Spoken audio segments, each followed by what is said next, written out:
આજે હતા ઘરે થોડાક એવા મહેમાન, તો મને થયું કે ચાલ મિક્સ વેજ બનાવી નાખું. તો અહીંયા પહેલાં બધા શાકભાજી લઈ લીધા છે અને એની ગોટી બનાવવા માટે છે ને ચણાનો લોટ અને ઘરના બધા બેઝિક મસાલા એડ કરી દીધા છે.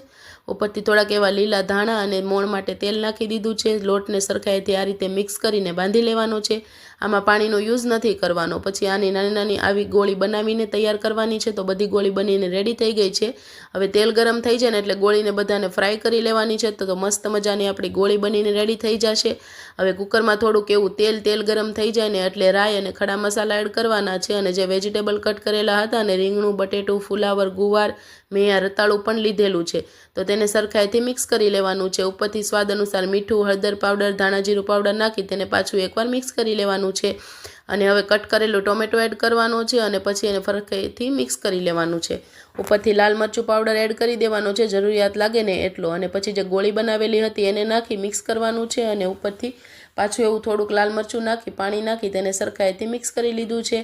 હવે કુકરનું ઢાંકણ ઢાંકી 3 સીટી પાડી લેવાની છે. તો મસ્ત મજાનું આપણું અહીંયા ઊંધિયું રેડી થઈ ગયું છે. સાથે છે રોટલી, રસ, દાળ ભાત અને ભૂંગળા. તો રેસીપી ગમી હોય તો લાઇક, શેર એન્ડ ફોલો કરવાનું